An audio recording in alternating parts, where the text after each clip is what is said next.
राजनीतिक जनहित आंदोलन की हूँ। मेरा सवाल है,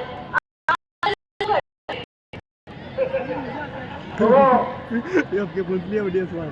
आज जो अपन इकट्ठे हुए हैं और माननीय अध्यक्ष की अगुवाई में कर रहा हूं तो ये बच्ची ने जो सवाल किया है, ठहरो कि आप आंदोलन क्यों करते हो। मैं आपसे एक सवाल करना चाहूंगा कि आप कठोर परिश्रम करो, आईएएस बनने के लिए, आरएएस बनने के लिए, सब इंस्पेक्टर बनने के लिए, टीचर बनने के लिए, और आपका पेपर लीक हो जाए, चलिए शर्मा, परिश्रम में बच्चा रह जाए और आपने एक मॉक इंटरव्यू पढ़ा होगा, जिस महिला का थानेदार में सिलेक्शन हो गया, उससे पूछा गया कि देश की राष्ट्रपति कौन है, तो वो थानेदार बनेगी जो देश के राष्ट्रपति का नाम नहीं बता सकती। तो बच्ची ने जो सवाल किया, क्या तेरा नाम है बेटी? मालविका। मैंने सरकार से कहा कि पेपर लीक हो गए, उन्होंने कहा गलत।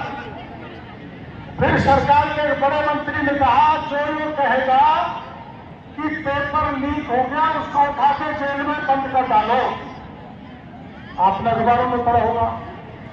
सरकार ने नहीं माना तो मैंने मजबूर हो गया, आंदोलन इसलिए कर दिया हजारों की तादाद में छात्रों को लेके कि पेपर लीक हुआ, शिक्षा संकुल से हुआ, माध्यमिक शिक्षा बोर्ड के अध्यक्ष ने किया है और मेरी बात सही निकली और आंदोलन किया तो माध्यमिक शिक्षा बोर्ड के अध्यक्ष को सस्पेंड करना पड़ा।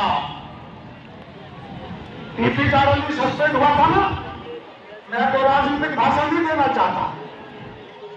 हमने आंदोलन किया, आपने आंदोलन किया, बेरोजगारों ने आंदोलन किया, इसलिए 67 लोग जेल में हैं, 67 लोग।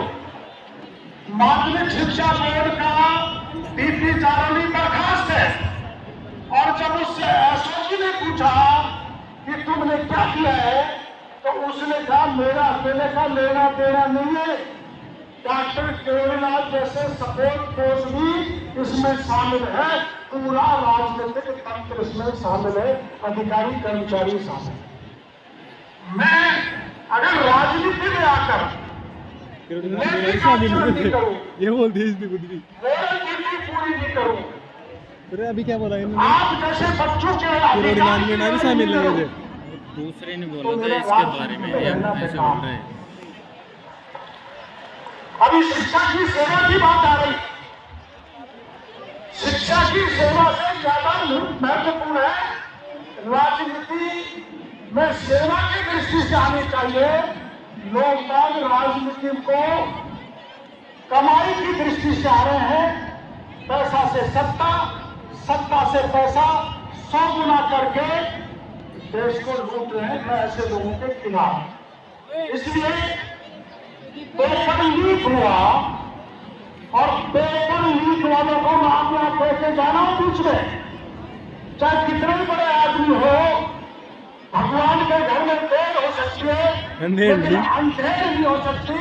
डॉक्टर केवलनाथ आपकी ताकत पर इन सबको जेल के शीशों में डलवाएगा, इसलिए आंदोलन करना पड़ता है।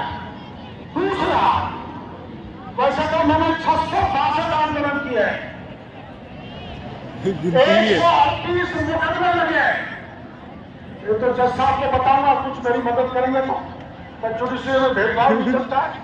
मैंने अगर कानून को हाथ में दिया तो सजा मिलेगी। 17 बार जेल गया हूं, 28 बार गिरफ्तार हूं, लेकिन क्यों हुआ हूं? अभी कुछ दिन पहले आपने घटना सुनी होगी, करौली के टोडा भीम में 1:30 बजे एक युवती को रात में उठाया, उसके साथ बलात्कार किया, ये तो बात गोली मारी, गोली से नहीं मरी तो सारे शरीर पर तेजाब छिड़क दिया, उसके बाद भी नहीं मरी तो कुएं में डाल दिया। मेरे को पता लगा तो मैं जाके एससी के घर के आगे बैठ गया और सारे अपराधियों को गिरफ्तार करके ऐसी नारी को न्याय दिलाने का काम किया जिसको कभी न्याय मिलने की आशा नहीं। हमारे ये भाई बैठे हैं, अभी बोल रहे थे, आपका नाम क्या है? सनातन।